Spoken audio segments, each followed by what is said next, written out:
கண்ணம்மா கண்ணம்மா தரரரரரரர, தரரரரரரர, தரரரரரர.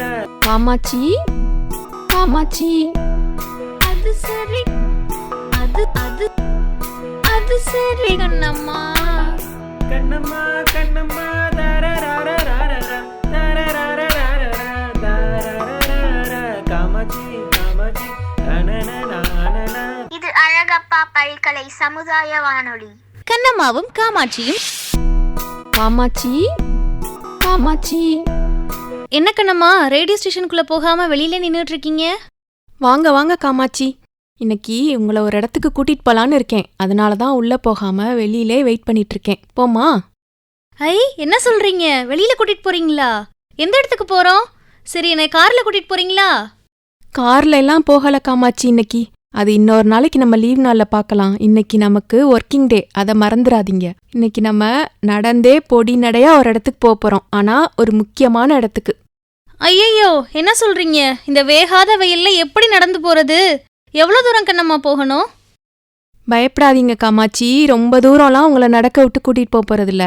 இங்க நம்ம வளாகத்துக்குள்ள இருக்கக்கூடிய நம்மளோட வள்ளல் அழகப்பரோடைய அருங்காட்சியகத்துக்கு தான் நம்ம இன்னைக்கு போறோம். போற வழியில நம்ம கேன்டீன்ல டீ எல்லாம் வாங்கி தரேன், வாங்க. அட, நம்ம மியூசியம்க்கா கண்ணம்மா? ரொம்ப நாளா நானும் போகணும்னு தான் நினைச்சுக்கிட்டு இருந்தேன். போகவே நேரம் இல்ல. சரி வாங்க, பொடி நடைய நடந்து போவோம். காமாட்சி, இன்னைக்கு ஏன் நம்ம இந்த மியூசியத்துக்கு போறோம் தெரியுமா? வர ஏப்ரல் 6ஆம் தேதி நம்ம வள்ளல் அழகப்பர் அவர்களுடைய 114வது பிறந்தநாள் விழா கொண்டாட போறோம். அதுக்கு நம்ம நிறைய நிகழ்ச்சிகள் பண்ணிட்டு இருக்கோம் நம்ம வானொலியில. அதுல இந்த மியூசியம் டூர், அதாவது அருங்காட்சியகத்தை நம்ம நேயர்களுக்கும் கூட்டிட்டு போய் காட்டலாம் வானொலி வாயிலா அப்படின்னு நினைக்கிறேன். அதுக்கு தான் இப்ப நம்ம 2 பேரும் இந்த அருங்காட்சியகத்துக்கு போக போறோம். அப்படியே போறப்ப சாலா காட்ட ஒரு டீ வாங்கி குடிச்சிட்டு போமா? சரி கண்ணம்மா, வாங்க அப்படியே டீ கையில வாங்கிட்டு பேசிட்டே போவோம். வர ஏப்ரல் 6ஆம் தேதி நிறுவனர் நாள் விழா வருதுல்ல, இதுக்காக காலையில 6 மணிக்கு பவநகர் விளையாட்டரங்கத்துல தொடங்கி வள்ளல் அழகப்பர் நினைவாலயம் வரைக்குமே வள்ளல் அழகப்பருக்கு நினைவு மரியாதை பேரணி செய்யறாங்க. வாங்க நம்ம அதுலயும் கலந்துக்குவோம். இது வர ஏப்ரல் 6ஆம் தேதி காலையில 6 மணிக்கெல்லாம் நடக்குது. மறந்துடாம வந்துருங்க கண்ணம்மா. இதுல மறக்கிறதுக்கு என்ன இருக்கு காமாட்சி? இது எப்பவுமே வருஷா வருஷம் வள்ளல் அழகப்பருடைய பிறந்த நாள் அன்னைக்கு காலையில 6 மணிக்கு நம்ம காரைக்குடியை சேர்ந்த எல்லா கல்வி நிறுவனங்கள் எல்லாத்துலேயுமே அழகப்பருடைய பங்கு இருக்கிறதுனால எல்லா கல்வி நிறுவனங்களும் அதுல பணிபுரியக்கூடிய எல்லா அலுவலர்கள், ஆசிரியர்கள், பொதுமக்கள், மாணவர்கள் எல்லாருமே கலந்துக்கிற பேரணியா இது நடக்கும். இதுல நம்மளும் கலந்துக்குவோம். வள்ளலவர் நிலையங்களும் செட்டிநாடு புகழை சொல்லும். கண்ணம்மா, நான் உங்ககிட்ட இன்னொரு விஷயம் சொல்லணும். நான் இங்க படிக்கும்போது தான் இந்த மியூசியம் திறந்தாங்க. ஆனா இது எப்ப திறந்தாங்கன்னு ஞாபகம் இல்ல. அது உங்களுக்கு தெரியுமா கண்ணம்மா? ஆமா காமாட்சி, இதே மாதிரி வள்ளல் அழகப்பரோட ஒரு பிறந்த நாள்ல தான் 2017ஆம் ஆண்டு ஏப்ரல் 6ஆம் தேதி அன்னைக்கு நம்ம அழகப்பருடைய அருந்தவ புதல்வி உமையாள் ராமநாதன் இருக்காங்கல்ல, அவங்களே திறந்து வச்சாங்க. இந்ததான் கிட்ட வந்துட்டோம்ல, பாருங்க அங்கேயே அந்த திறந்து வச்ச போட்டோ இருக்குது. அதுல யார் யார் திறந்து வச்சாங்க, யார் இருந்தாங்கன்னு போட்டிருக்கு பாருங்க. அட ஆமா கண்ணம்மா, இவ்ளோ பெரிய போட்டோ இருக்கு பாருங்களேன். இந்த போட்டோல நம்ம அழகப்பா பல்கலைக்கழகத்தோட முன்னாள் துணைவேந்தர் பேராசிரியர் சுப்பையா சார் இருக்காங்க. கூடவே பாருங்க, வள்ளல் அழகப்பரோட மகன் ஏஎல் ராமநாதன் ஐயா இருக்காங்க. கூடவே அவங்க பேரன் வைரவன் ராமநாதனும் இருக்காங்க. குன்றக்குடி பொன்னம்பல அடிகளார் கூட இருக்காங்க பாருங்க கண்ணம்மா.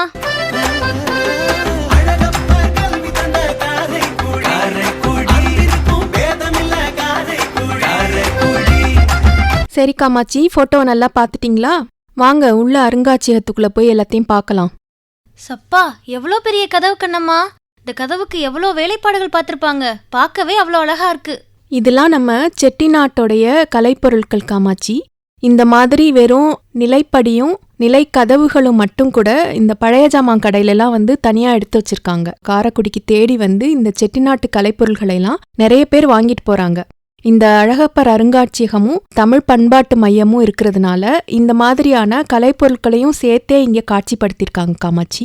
உச்சி வர புகழ் இருக்கு, கொட்டி வச்ச அழகு இருக்கு, காரைக்குடி கதைய கேளுங்க. ஐ, இங்க பாருங்க கண்ணம்மா, எவ்வளோ பெரிய கண்ணாடி. பார்க்கவே அழகா இருக்கு. இந்த மாதிரி ஒரு ட்ரெஸ்ஸிங் டேபிள் எனக்கும் ஒன்று வாங்கணும் கண்ணம்மா.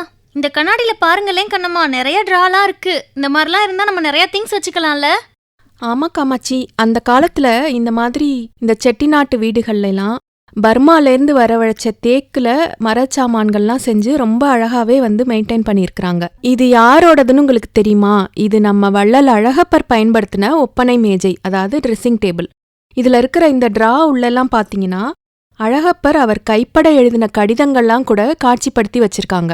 அட ஆமா, இந்த டிராக்குள்ளலாம் வெறும் பேப்பரா இருக்கு பாருங்களேன். இங்க பாருங்க, இந்த சைடு உள்ள டிராலையும் இருக்கு வெறும் பேப்பரா. இந்த லெட்டர்லலாம் அப்படி என்ன எழுதியிருக்காங்க? காமாட்சி, இதெல்லாம் நம்ம வள்ளல் அழகப்பர் அவங்க பல பிரபலமான தலைவர்களுக்கு எழுதின கைப்பட எழுதின கடிதங்களும் தட்டச்சு மூலமா எழுதி அனுப்பின கடிதங்களும் இங்கே வச்சு நம்மளுடைய காட்சிக்காக வச்சிருக்கிறாங்க. இதுல பல முக்கியமான நபர்களுக்கு அவர் எழுதின கடிதங்கள். இதுல சில பேர் பாத்தீங்கன்னா இந்த கண்டனூர்ல வங்கி மேலாளரா இருந்த காசி விஸ்வநாதன் அப்படிங்கிறவருக்கு நிதி கேட்டு எழுதின கடிதங்கள், அதுக்கப்புறம் அதுக்கு நன்றி சொல்லி எழுதின கடிதங்கள், இது மாதிரி பல கடிதங்கள் வந்து இங்க காட்சிப்படுத்தி வச்சிருக்காங்க. கண்ணம்மா, இந்த பேப்பர்ல பாருங்களேன், நம்ம நேரு மாமாக்கு ஒரு கடிதம் எழுதியிருக்காங்க. இது என்ன கடிதம், நீங்களே வாசிச்சு சொல்லிடுறீங்களா நம்ம நேயர்களுக்கு? அட ஆமா காமாட்சி, இது வந்து ரொம்ப வரலாற்று முக்கியத்துவம் வாய்ந்த ஒரு கடிதம். இந்த கடிதம் பாத்தீங்கன்னா ஆகஸ்ட் 1947 13ஆம் தேதி இட்ட கடிதமா இருக்கு. அதாவது இந்தியா சுதந்திரம் அடைகிறதுக்கு ஒரு நாள் முன்னாடி, அதுவும் 12 மணி நேரம் குறிச்சு எழுதியிருக்கிறாரு நம்ம வள்ளல் அழகப்பர். இந்த கடிதத்தை மை டியர் பண்டிட்ஜி அப்படின்னு நேருவை கூப்பிட்டு ஆரம்பிச்சிருக்காரு. அப்போ அவங்களுக்கு இடையில எவ்வளவு ஒரு நெருக்கமான நட்பு இருந்திருக்குன்னு தெரியுது பாத்தீங்களா? நான் அப்படியே வாசிக்கிறேன், கேளுங்க, நம்ம நேயர்களும் கேட்கட்டும். My dear Panditji, it is just 12:01 hours. Exactly 24 hours later will emerge a free India. India led by Jawahar, the idol of millions, the terror of the imperialist, the architect of freedom, art and culture. May the gods on high and the men on earth bless you now and forever.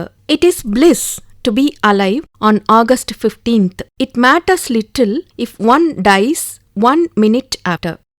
Who lives if India dies? Who dies if India lives? I remain your affectionate admirer, ஆரம் அழகப்ப செட்டியார் அப்படின்னு முடிச்சிருக்காரு. எவ்வளோ ஒரு உணர்ச்சி பூர்வமான, அதே நேரத்துல எவ்வளோ ஒரு பாசமான ஒரு கடிதம் பாருங்க. உங்களோட எப்போவுமே நான் வந்து அஃபெக்ஷனேட் அட்மைரரா இருப்பேன் அப்படின்னு சொல்லி முடிச்சிருக்கிறாரு. அதே மாதிரி ஒரு உணர்ச்சி பெருக்கோட இன்னும் 24 மணி நேரத்துல இந்தியா சுதந்திர நாடா ஆக போகுது. அதோட தலைவரா நீங்க நேரு, ஒரு உன்னதமான ஒரு தலைவரா நேரு இருக்க போறாரு அப்படிங்கிறத மென்ஷன் பண்ணி அற்புதமான ஒரு கடிதத்தை எழுதியிருக்கிறாரு. அந்த தருணத்தை வந்து அப்படியே நம்ம நினைச்சு பார்க்கக்கூடியதா இருக்குது இவரோட வார்த்தைகள்ல.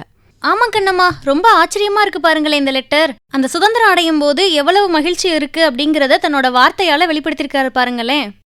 காமாட்சி, இங்க பாத்தீங்களா நம்ம வள்ளல் அழகப்பர் அவங்க பெரிய பெரிய தலைவர்களோடலாம் எவ்வளவு நெருக்கமா இருக்கிற மாதிரியான புகைப்படங்கள்லாம் இங்க காட்சிப்படுத்தியிருக்காங்க. அந்த லெட்டர்ல உள்ள மாதிரியே அழகப்பரும் நேரு அவர்களும் எவ்வளவு க்ளோஸா இருக்காங்கன்னு பாருங்களேன். அந்த போட்டோல எவ்வளவு நெருக்கமா இருக்காங்க பாருங்க. இதுக்கு அடுத்து 2வதா இருக்குல்ல அந்த போட்டோ, இவர் வந்து சர்தார் வல்லபாய் படேல் தானே, அவங்க கூட நம்ம அழகப்பர் உட்காந்துருக்காங்க பாருங்க. ரொம்ப அழகா இருக்கு பார்க்க. 3வதா இருக்க போட்டோவை பாருங்களேன் கண்ணம்மா, இந்திய குடியரசுத் தலைவர் டாக்டர் எஸ் ராதாகிருஷ்ணன் அவங்களோட ஒரு போட்டோ எடுத்திருக்காங்க. இங்க பாருங்க கண்ணம்மா, முன்னாள் தமிழக முதலமைச்சர் பெருந்தலைவர் காமராசர் கூட நம்ம அழகப்பர் போட்டோ எடுத்திருக்காரு. இங்க பாருங்க காமாட்சி, இந்த போட்டோல இதுல வந்து நம்ம சிக்ரி இருக்குல்ல, காரைக்குடியோடைய மத்திய மின் வேதியியல் ஆராய்ச்சி நிலையம், இதோட தொடக்க விழால இந்திய குடியரசுத் தலைவர் டாக்டர் ராதாகிருஷ்ணன் அவங்க ரிப்பன் கட் பண்ணும்போது அழகப்பர் பக்கத்துல நிக்கிறாங்க பாருங்க. இதுக்கு அடுத்த போட்டோல நம்ம அழகப்பா இன்ஜினியரிங் காலேஜ் தொழில்நுட்ப கல்லூரியோட அடிக்கல் நாட்டு விழால இந்தியாவோட குடியரசுத் தலைவராக இருந்த டாக்டர் ராஜேந்திர பிரசாத் அவர் கூட நம்ம அழகப்பர் இருக்க போட்டோ இருக்குது. நம்ம காரைக்குடி மண்ணை எவ்வளோ பெரிய பெரியவங்களெல்லாம் கொண்டு வந்து மிதிக்க வச்சிருக்கிறாரு, எவ்வளோ பெரிய நிறுவனங்கள்லாம் வர்றதுக்கு அழகப்பர் எவ்வளோ முயற்சி எடுத்திருக்கிறாரு அப்படிங்கிறத இதை பார்க்கும்போது நமக்கு தெரியுது. இந்த மத்திய மின் வேதியியல் ஆராய்ச்சி நிலையத்தை வந்து திறந்து வைக்கிறதுக்கு நேரு அவர்கள் வந்ததா கூட சொல்லுவாங்க. அந்த விழாவுக்காக அதுக்கான அப்ரூவல் வாங்குறதுக்காக இங்கே வந்து நீர்வளம் இல்லை அப்படின்ற மாதிரி கம்ப்ளைண்ட்லாம் வந்தப்ப உடனடியா கிணறெல்லாம் தோண்ட வச்சு இங்க வந்து தண்ணி வசதிலாம் இருக்கு அப்படிங்கிறத வந்து எடுத்துக்காட்டினதாவும் கடிதம் எழுதினதாவும் நான் கேள்விப்பட்டிருக்கேன். அதே மாதிரி நேரு அவர்களும் இந்த குடியரசுத் தலைவர் அவங்களும் பிரதமர் குடியரசுத் தலைவர்லாம் வர்றதுக்காக நம்ம ரயில்வே ஜங்ஷன்ல இருந்து ரோடு போட்டதா கூட சொல்லுவாங்க. அந்த சிமெண்ட் ரோடு இப்ப கூட இருக்கு, நீங்க பாத்திருப்பீங்க உங்க வீட்டுக்கு போறப்ப, இல்லையா காமாட்சி?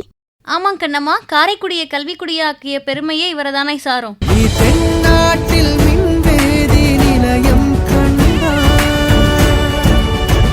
இங்க பாத்தீங்களா காமாட்சி, நம்ம வள்ளல் அழகப்பர் பயன்படுத்தின பொருள்கள்லாம் இங்க வந்து காட்சிப்படுத்தி வச்சிருக்காங்க. அட ஆமா கண்ணம்மா, இங்க பாருங்களேன், குட்டி குட்டி பொருளா அழகா இருக்கு பார்க்க. இந்த பொருள் பேரை பாருங்களேன் கண்ணம்மா, தாள் மேல் எடையா, அப்படின்னா இந்த பேப்பர் வெயிட்ட சொல்றாங்களோ?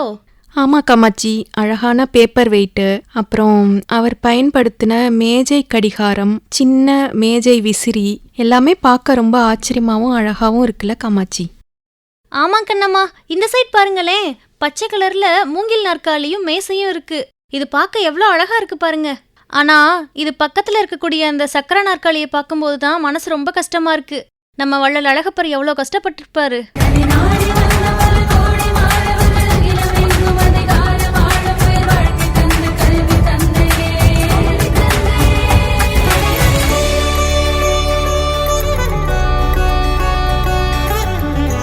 இங்கே பாருங்களேன், கல்யாண பத்திரிக்கை. நம்ம அழகப்பர் அவங்களுடைய புதல்வியான உமையாள் ராமநாதன் அவங்க கல்யாண பத்திரிக்கை 1943 நடந்திருக்கு. அந்த பத்திரிக்கைய அழகா வச்சிருக்காங்க பாருங்க. அடேப்பா, 80 வருஷம் ஆன கல்யாண பத்திரிக்கையா இங்க இருக்கு பாருங்க. பார்க்கவே இவ்வளோ அழகா இருக்கே. இந்த கல்யாணமே ரொம்ப சிறப்பா நடந்துச்சுன்னு சொல்லுவாங்க. இங்க பாருங்க, அந்த போட்டோலலாம் அந்த கல்யாண போட்டோ இருக்கு. ஆமா காமாட்சி, இங்க பாருங்க, கல்யாணத்துல MK தியாகராஜ பாகவதரோட இன்னிசை விருந்து நடந்திருக்கு. அது மட்டும் இல்லாம KB சுந்தராம்பாள், MS சுப்புலட்சுமி இது மாதிரி இசையில மிகப்பெரிய ஆளுமைகள்லாம் வந்து கச்சேரி நடத்திருக்காங்க. இங்க பாருங்க கண்ணம்மா, இந்த சீர்வரிசையோட ஒரு பகுதியா இந்த போட்டோ. அடேப்பா, எவ்வளோ சீர் இருக்குன்னு பாருங்களேன். ஆமா காமாட்சி, இத பத்தி ஒரு வேடிக்கையா ஒரு கதை கூட சொல்லுவாங்க எங்க அப்பத்தா. அதாவது உமையாள் ராமநாதன் அம்மா அவங்களுடைய கல்யாணத்துல சீர்வரிசையெல்லாம் பரப்பி வச்சுட்டு இதுல ஏதாவது ஒரு பொருள் இல்ல அப்படின்னு கண்டுபிடிச்சு சொன்னா அவங்களுக்கு ஒரு பரிசு கொடுப்பாங்க அப்படின்னு கூட அறிவிச்சதா சொன்னாங்க. உண்மையா பொய்யான்னு எனக்கு தெரியல, ஆனா கேட்கவே எங்களுக்குலாம் அப்ப ரொம்ப சுவாரஸ்யமா இருந்தது. அவ்வளோ சீரா கண்ணம்மா. இங்க பாருங்க, இந்த போட்டோல கல்யாண ஊர்வலம், அதுக்கப்புறம் இந்த குதிரை வண்டியில வரது, மாட்டு வண்டியில வரதெல்லாம் அவ்வளோ அழகா இருக்கு.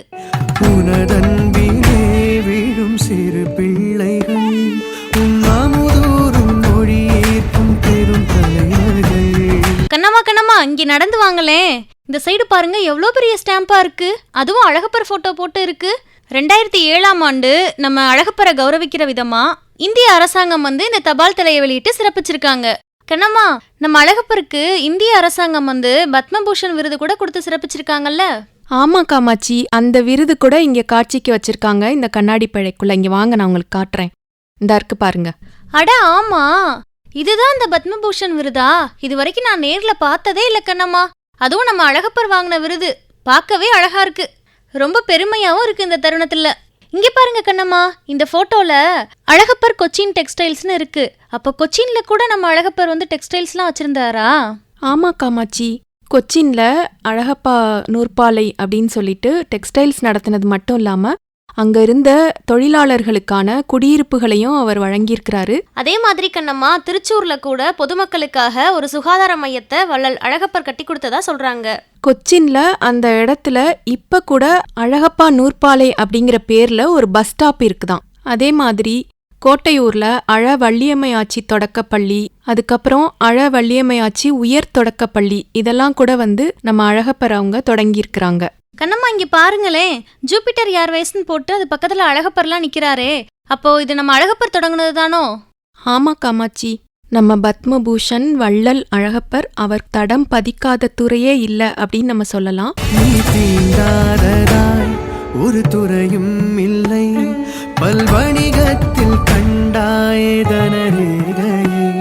அதுபோல நம்ம அழகப்பர் 1933லயே பைலட் ட்ரைனிங் முடிஞ்சு அதுக்கான சர்டிஃபிகேட்டையும் வாங்கியிருக்கிறாங்க. அதுக்கப்புறம் அவங்க வந்து ஒரு ஏர்வேஸ் தொடங்கணும் அப்படிங்கிற ஆர்வத்துல ஜூபிட்டர் ஏர்வேஸ் அப்படிங்கிற நிறுவனத்தை 1943 தொடக்கத்துல 8 ஏர்கிராஃப்டோட, அதாவது 8 விமானங்களோட தொடங்கியிருக்கிறாங்க. ஆமா கண்ணம்மா, எனக்கு இப்பதான் ஞாபகம் வருது. நம்ம ரேடியோக்காக வள்ளல் அழகப்பரோட பேரன் வந்து ஒரு தடவை சிறப்புரை வழங்கினப்போ வந்து த ரியல் சூரரை போற்று அப்படின்னு சொல்லி சொன்னாரு.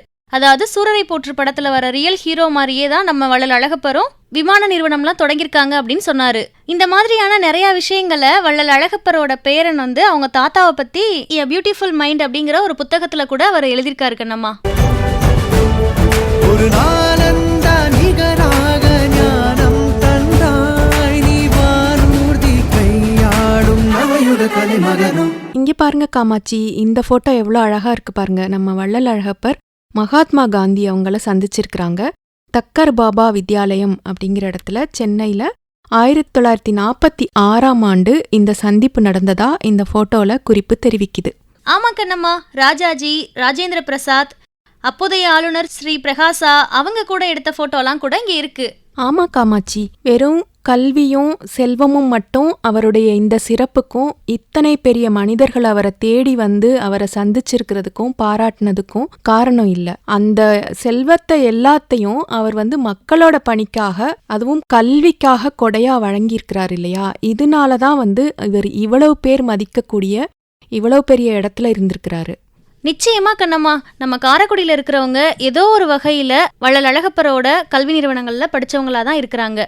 அதனால தான் இப்போ இந்த ஏப்ரல் தொடங்கினோடனே அவருக்கு எந்த சம்பந்தமே இல்லாதவங்க கூட அவரை வாழ்த்தி ரோடெல்லாம் ஃப்ளெக்ஸ் வச்சிருக்காங்க. அதே மாதிரி இங்க பாருங்க, நம்ம மியூசியம்ல கூட எவ்வளோ பெரிய தலைவர்கள்லாம் அவரை வாழ்த்திருக்காங்க பாருங்க.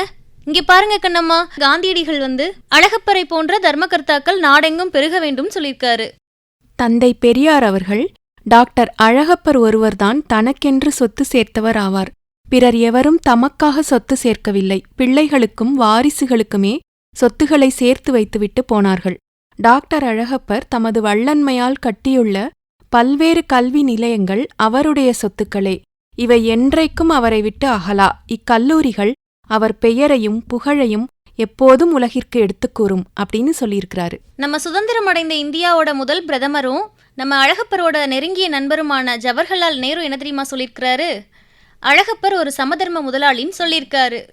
அதே மாதிரி கல்வி தொண்டில் அழகப்பர் தனக்கென்றே தனியான சிறப்பு வரலாறு படைத்து கொண்டிருப்பது போற்றுவதற்குரியதுன்னு பெருந்தலைவர் காமராசர் சொல்லியிருக்காரு. நம்ம வள்ளல் அழகப்பர் மறைஞ்சப்போ அவரை போற்றி கவியரசு கண்ணதாசன் அவர்கள் எழுதிய இரங்கற்பா கூட இங்க கல்வி வள்ளலுக்கு கவியரசர் புகழாரம் அப்படிங்கிற பேர்ல இங்க எழுதி மாட்டியிருக்காங்க பாருங்க. முதலாளிமார்களிலே முழு முதலை கல்விக்கே முடிந்து வைத்த முதலாளை நீ கொன்றாய், மற்றவர்கள் வாழ்கின்றார் முதலடிக்க. சதிகாரச் சாவே நின் வயிற்றினிலே சர்வகலாசாலை காண இதமான ஆள் வேண்டுமென்றோ எம் பெருமகனை எடுத்துச் சென்றாய் அப்படின்னு கேட்டிருக்கிறாரு. உண்மையாவே நம்ம வள்ளல் அழகப்பர் அவர்கள் இன்னும் கொஞ்ச நாள் இருந்திருந்தார் அப்படின்னா இந்த காரைக்குடியில எத்தனையோ கல்வி நிறுவனங்களை கொண்டு வந்திருப்பார் அப்படிங்கிறது கண்கூடு. நம்ம வள்ளுவர் சொன்ன மாதிரி ஊருணி நீர் நிறைந்தற்றே உலகவாம் பேரறிவாளன் திரு அப்படின்னு சொல்லுவாங்க. பேரறிவாளன்ட்ட சேரக்கூடிய செல்வம் வந்து ஊர் மக்கள் உண்ணக்கூடிய குளத்துல நீர் நிறைஞ்சிருக்கிற மாதிரி அப்படின்னு வள்ளுவர் எவ்வளவு ஒரு சத்தியமான வாக்கு சொன்னாரோ அதுக்கு அப்படியே உண்மையா இருந்து காட்டினவர் வந்து நம்ம வள்ளல் அழகப்பர் தான். அவர் சம்பாதிச்ச சொத்து வந்து அவர்கிட்ட சேர்ந்த செல்வமானது அது வந்து ஒரு ஊர் மக்கள் அத்தனை பேரும் குடிக்கக்கூடிய குளம் மாதிரி அவ்வளோ ஒரு கல்வியில வந்து கடலாவே வந்து இந்த காரைக்குடியை வந்து மாத்தி வச்சிருக்காரு. அத்தனை பேரும் அதுல குடிச்சு அத்தனை பேரும் அதுல பயின்று அதுலேருந்து வந்து இன்னைக்கு வந்திருக்காங்க.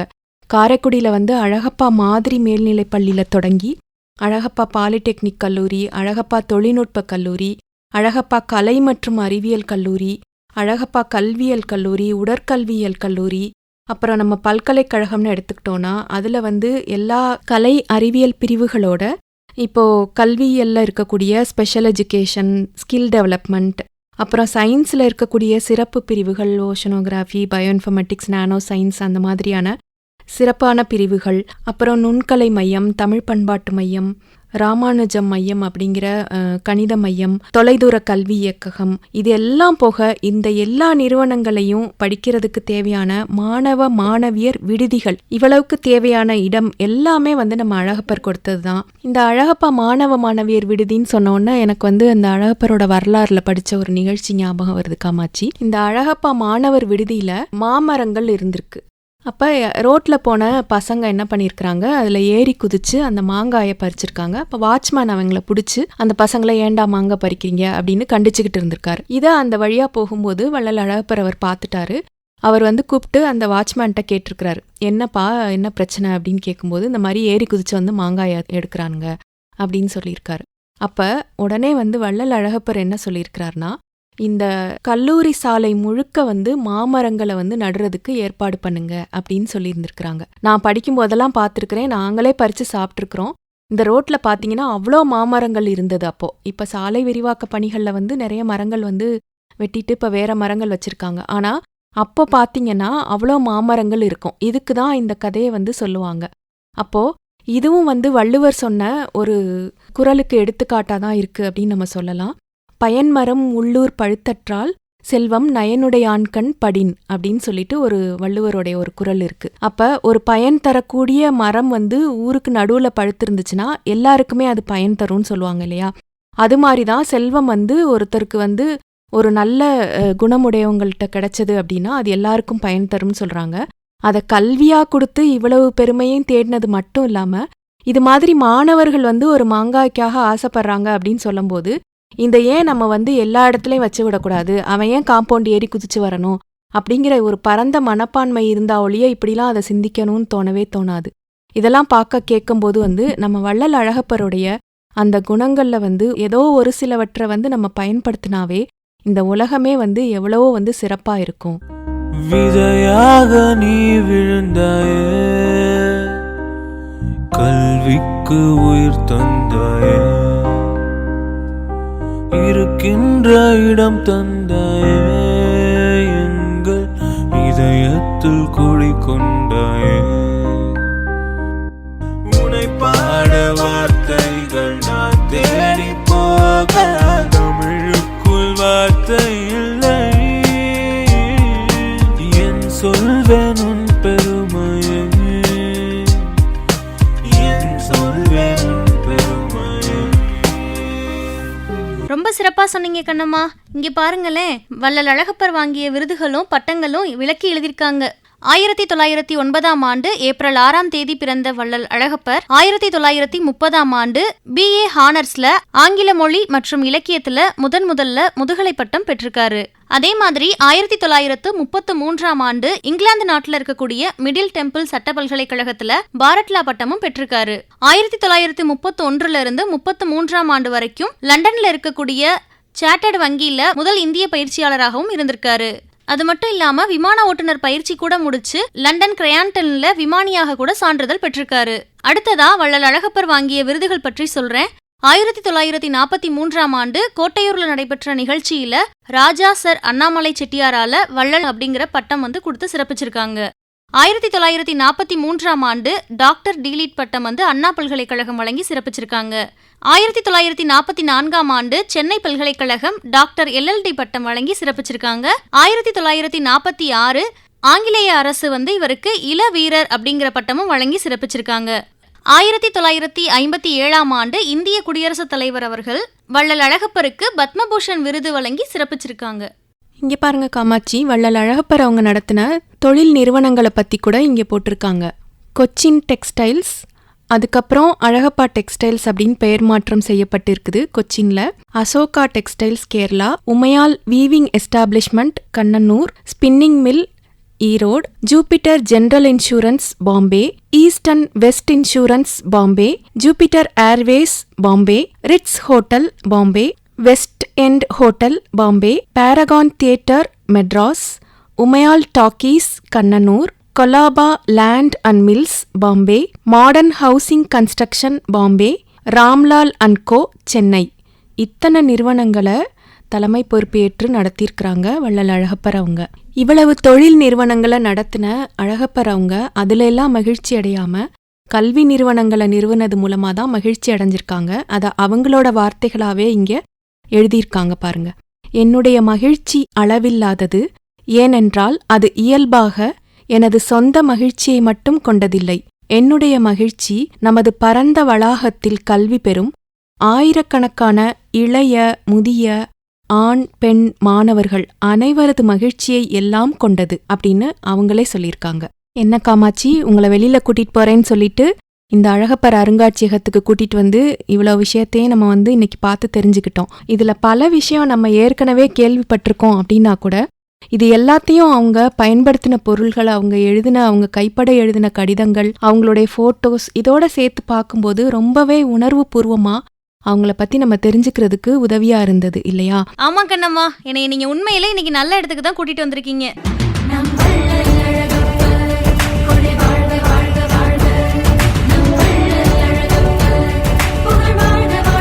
கோடி கொடுத்த கொடையன் குடியிருந்த வீடும் கொடுத்த விடு தெய்வம் தேடியும் மள்ளி கொடுத்த அழகன் அறிவூட்டும் வெள்ளி விளக்கே விளக்கே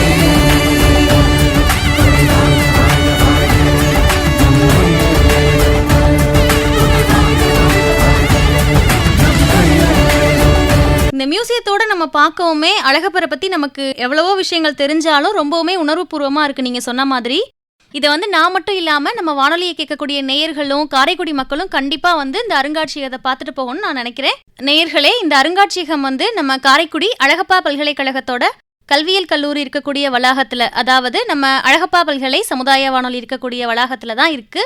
கல்லூரி சாலையில அழகப்பா மாதிரி மேல்நிலைப் பள்ளிக்கு எதிர்ப்புறமா அமைஞ்சிருக்கு. இந்த அருங்காட்சியகத்தோட பார்வையாளர் நேரம் சொல்றேன். வேலை நாட்கள்ல மாலை 4:30 7:30 மணி வரைக்கும், விடுமுறை நாட்கள்ல காலையில 10 1 மணி வரைக்கும், மாலை 4 7 மணி வரைக்கும் செயல்படும். பள்ளி கல்லூரியிலிருந்து அழைத்து வரக்கூடிய மாணவர்களுக்கு கட்டணம் எதுவும் இல்லை. பொதுமக்களுக்கு குறைந்த அளவு நுழைவு கட்டணம் வாங்குறாங்க.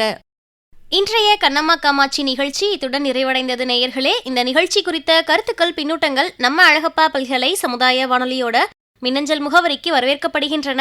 மின்னஞ்சல் முகவரி சொல்றேன், குறிச்சுக்கோங்க. FM 90.8@alagappauniversity.ac.in. இந்த மின்னஞ்சல் முகவரிக்கு உங்களுடைய கருத்துக்கள் மற்றும் பின்னூட்டங்களை நீங்க அனுப்பலாம். இந்த நிகழ்ச்சியை நம்ம அழகப்பா பல்கலை சமுதாய வானொலி பண்பலை 90.8 மற்றும் பல்கலைக்கழகத்தின் இன்டர்நெட் ரேடியோஸான iRadio, Spotify, Google podcast, Apple podcast, Gaana, Amazon music, Jio Saavn, iHeart radio, Stitcher இதுலையும் கூட நீங்க கேட்டு ரசிக்கலாம். தொடர்ந்து இணைந்திருப்போம். இது அழகப்பா பல்கலை சமுதாய வானொலி, காரைக்குடியின் முதல் வானொலி. நன்றி நேயர்களே.